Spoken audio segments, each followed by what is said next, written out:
Welcome to Sci-Fi Fables, where imagination meets the cosmos.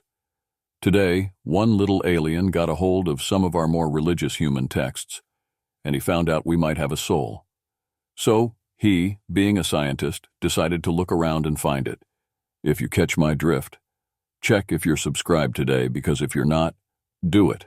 It is totally free. But now let's get into the story. You don't understand? They inhabit the flesh. They draw their power from the unknown. They hail from the ether. You have to listen to me. Around the room, the assembled gathering of humans and other intergalactic species stared on in consternation, confusion, and some measure of unease as the Gibbs scientists babbled on in manic desperation. Krills sat to the side of Captain Veer, staring down at the maddened intellectual in confused consternation. Captain Veer looked on in bemused silence, his prosthetic foot tapping silently against the ground below. Just below them, splayed out behind a semicircular table, the Galactic Assembly sat in impatient silence.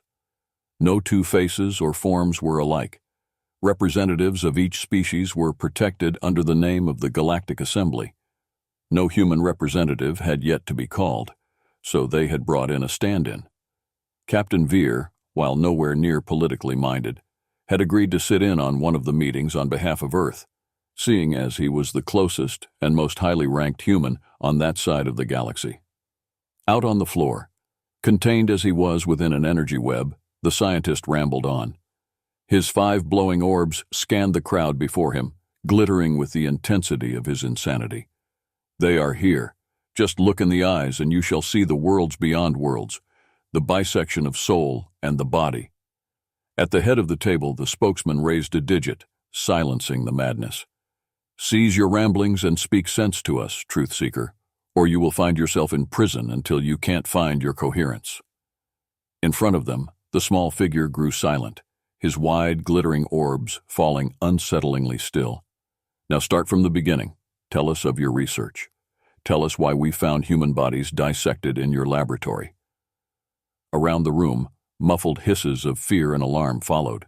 Croak glanced at Captain Veer, aware that humans were known to be aggressive towards the criminally minded, but the human remained impassive, even unconcerned, though his brows were furrowed in confusion.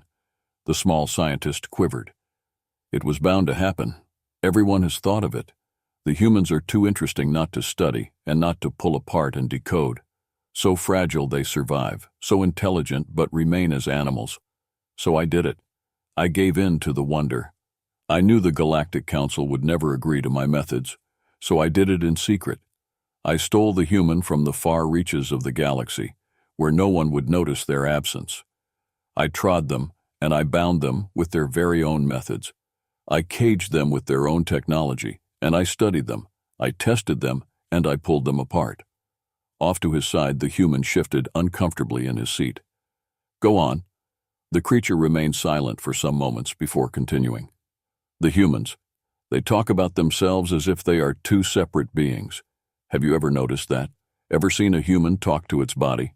At rest, its feet or its internal organs, like they aren't one and the same. They personify themselves like they are not people.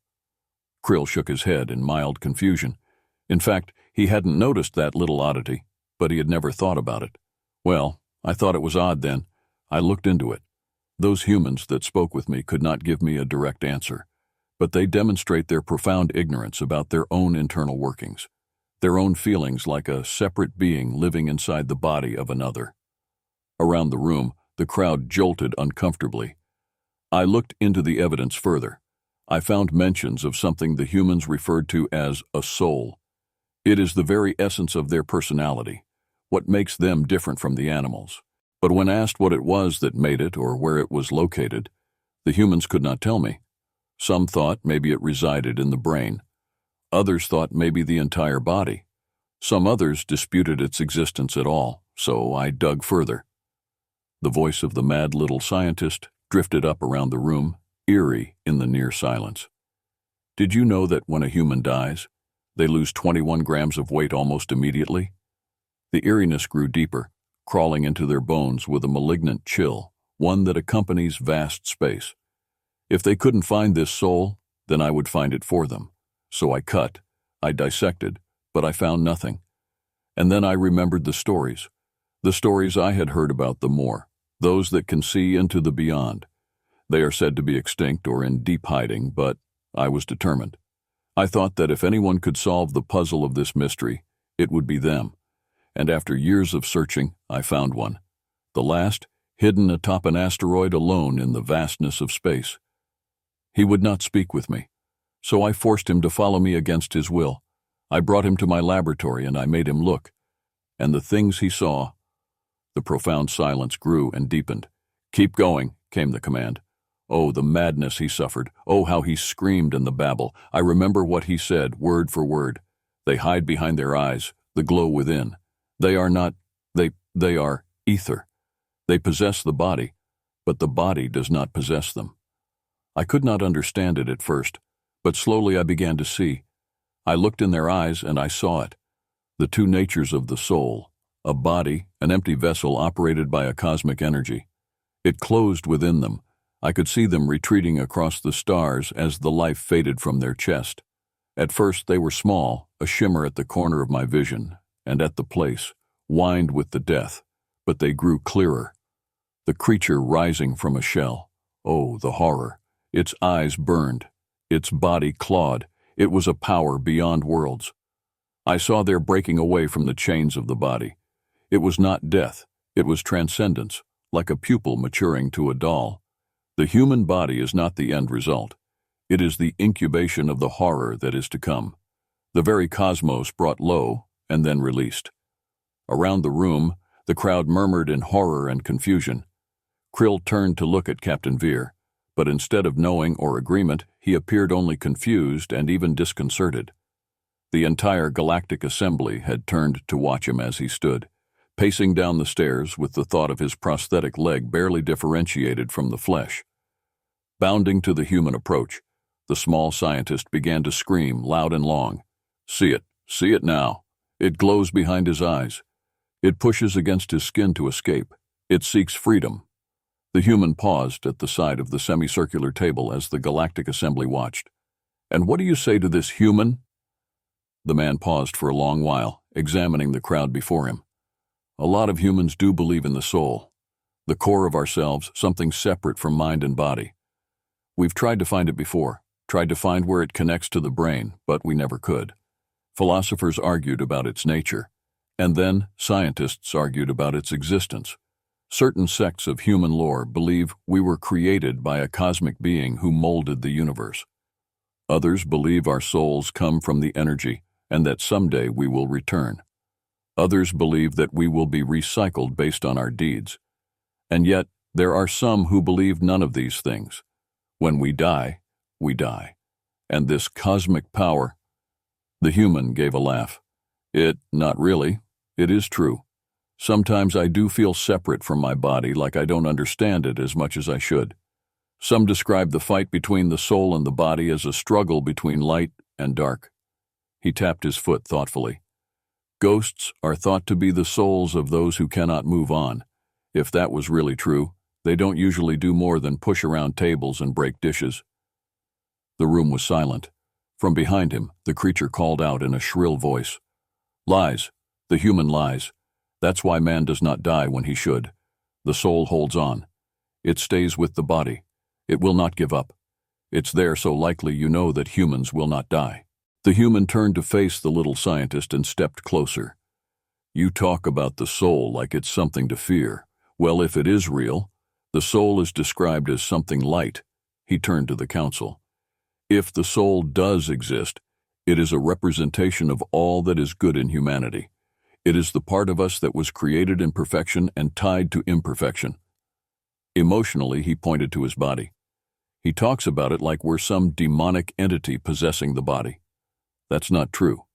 Without the soul, the body does not function. One needs the other to survive. They were made for each other, if indeed the soul exists at all.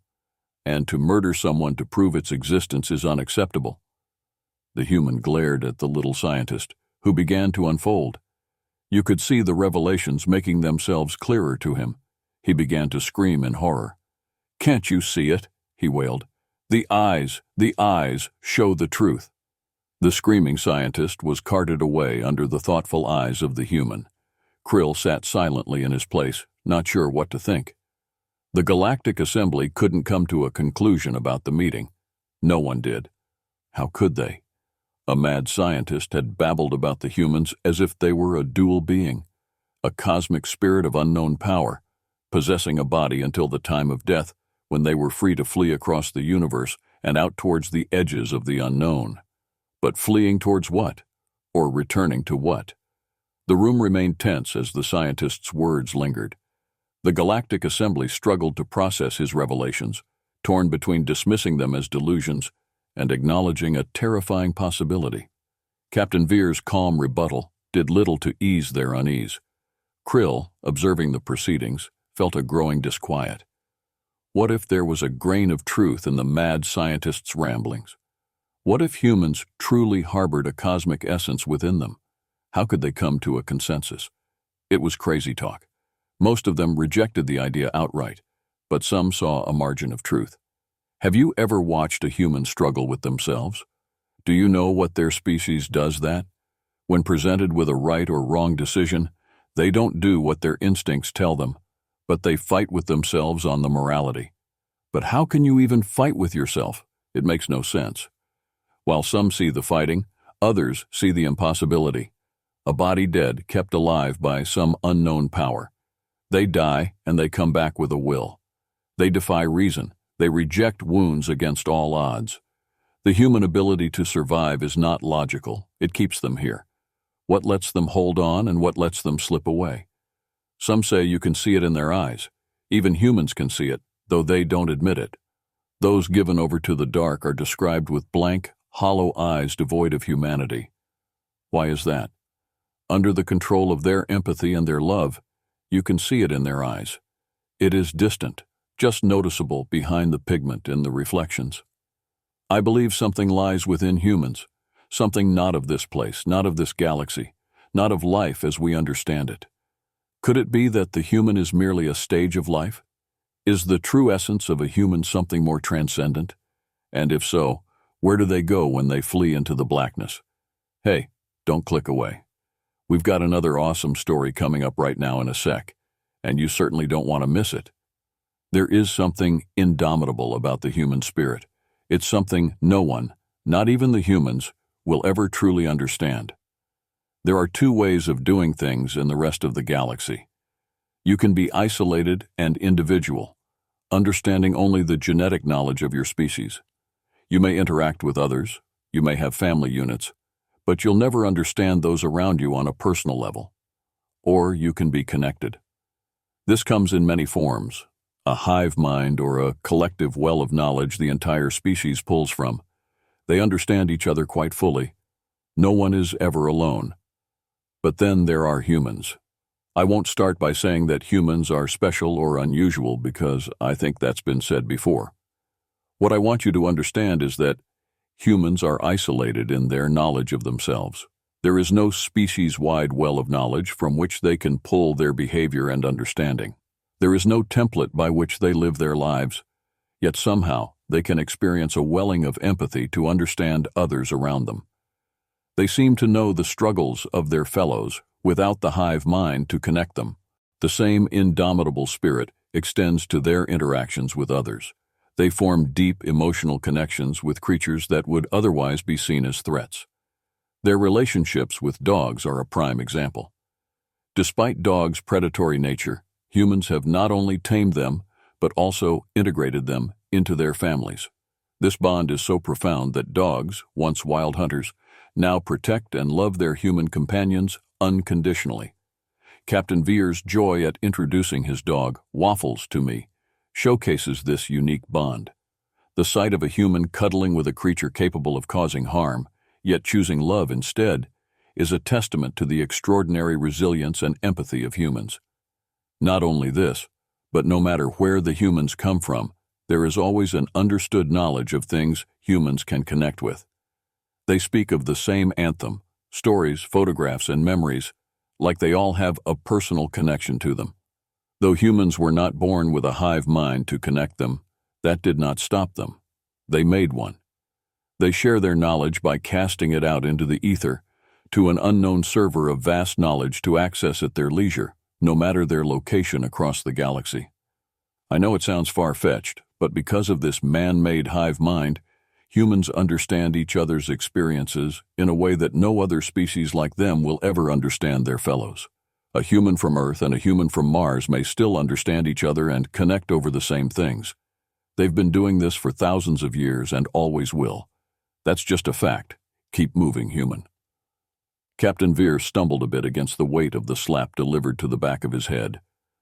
Krill heard the sound of his bionic leg, desperately trying to react to the imbalance and keep the man upright. With a glower, the human turned to the alien soldier, eyes narrowed. He probably would have spat at the creature, but the aliens had taken precautions against the human's poison breath, placing a spit shield over his nose and mouth. Not only that, but the human's hands were bound behind him. A soldier grunted, turning to ignore the human to look down at Krill. "What do we do with this one?" A slightly larger beast, like the soldier's commander, trundled up, turning to look down at Krill's small, trembling frame. "He has chosen his side. Let him suffer the same as they." Krill was pushed aggressively forward, violently careening towards the ground, saved only by a last-minute inflation of his hydrogen sac. Behind him, the creature laughed cruelly. Up ahead, Captain Veer turned to watch him. Krill desperately looked to the human for an idea, and while the man's gaze was reassuring, Krill didn't dismiss the worried twist of the human's lips as he stared around at the hulking soldiers. Like a big, slow tide of dripping syrup, the herd of humans trudged slowly down the mass corridor at the behest of their captors. Isolated instances of rebellion were put down with extreme prejudice, leaving the rest of their counterparts cowed. Krill kept to the captain's side, seeking out his quiet confidence and indomitable optimism to trick himself into thinking they would be all right. You could see the human's brain working, gears grinding along in his head as he tried to think of a way out of the situation. It was looking less and less likely. The hallway slowly opened, expanding outwards into a massive cavern, alive with the sound of hushed voices and the oppressive heat of many bodies. Captain Veer paused at the lip of the room, eyes widening at the sight before him. Krill paused at the same time and for the same reason. There were hundreds of humans here, many shapes, colors, sizes, and races, all packed together side by side. As the new visitors arrived, they lifted their heads, sunken eyes, and pinched cheeks, demonstrating their defeat. They looked on with disinterest and apathy as the newcomers were shoved forward to join their midst. They did not speak, they did not laugh, and they did not rebel. It was a terrible sight, the hollowness of so many humans given up from ever escaping their captivity.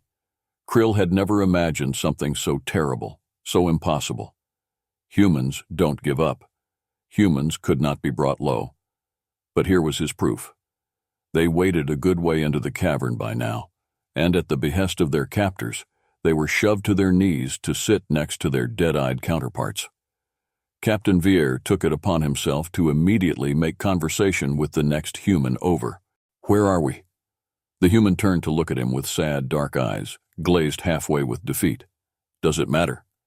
Captain Veer sat back, frowning as the human went back to his contemplation, head down, silent. He took another look around the room, glancing at Krill. "We could take him. There are so many more of us than there are of them. If we all moved at once, then there would be nothing they could do." Off to the side, the first lieutenant shook his head. "That doesn't matter if they've given up." Captain frowned. "Then I guess we'll just have to increase morale." The other members of the crew shook their heads in exasperated admiration. There was no getting that man down. Captain Veer tapped his foot softly, listening and waiting as the hours passed. He kept his head down, but his eyes were sharp. Veer wondered what the man was concocting. What could he come up with that would lift the spirits of 1,000 humans all at once? It couldn't be something that powerful, could there? The hours dragged on. Krill was just beginning to fade into a sleep-like trance when Captain Veer sat up suddenly.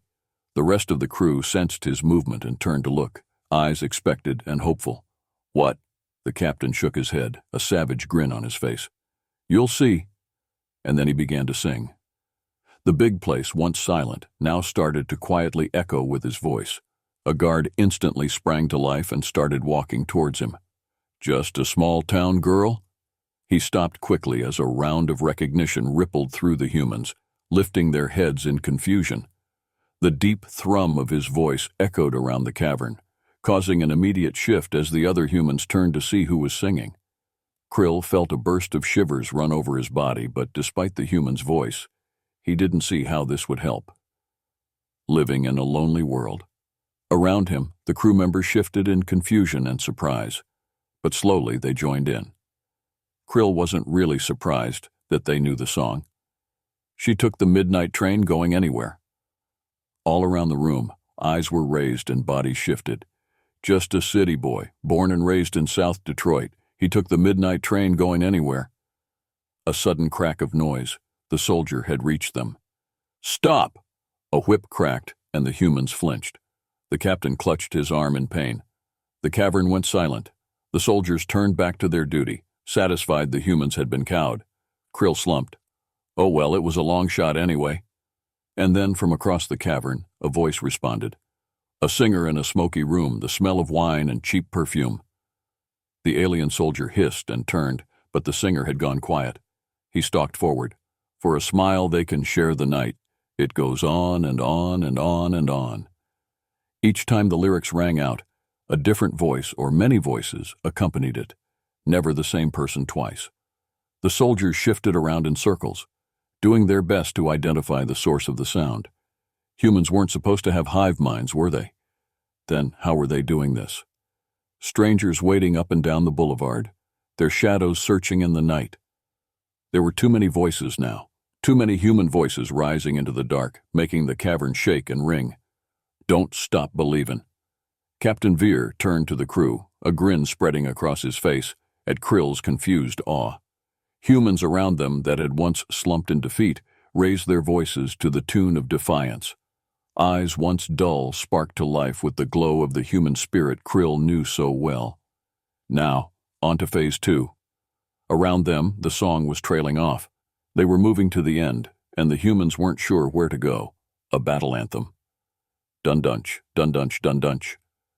Drums were coming from everywhere around them. The rest of the crew easily joined in, and then the humans close to them took up the rhythm as well, as easily as only humans could. But you're a big man, big noise, playing in the street, gonna be a big man someday. More feet, more fists, and 100 more voices. We will rock you. Humans were rising to their feet, now straining against their bonds as the soldiers rushed around in a panic. You got blood on your face, you big disgrace. Now they were all surging to their feet in one mass wave. Soldiers everywhere snapped their whips and brandished their weapons. But there were so many humans, and they were so close. Their voices raised louder and louder until they overwhelmed any other sound. Krill felt as if he was being carried upwards on a wave of exaltation. As the humans roared their battle cry, he leaped to his feet with them, surges of pride and anger roiling through him. Somebody better put you back into your place. Somewhere, a set of bonds snapped. Krill watched in stunned shock as another man broke his own thumb in order to slip out of his bonds. We will rock you. They moved forward like an unstoppable wave, taking back their freedom in a matter of moments, in the space of 2 iconic songs. The captain says that not every human knows those songs, but he had wagered a bet that the majority of them would know. It's a weird thing about humans. They connect to each other in ways that other species don't understand. Their writers and their singers capture emotion and shackle it to their songs. They speak through the ages with these emotions, victory and oneness that every human can understand. The humans don't understand the power of their collective understanding, and I don't think there ever will. You cannot capture the spirit or the pride of a human. You may hide it or you may lock it away for some time, but there is no capturing, and there is no defeating their true nature. You cannot bind a human soul.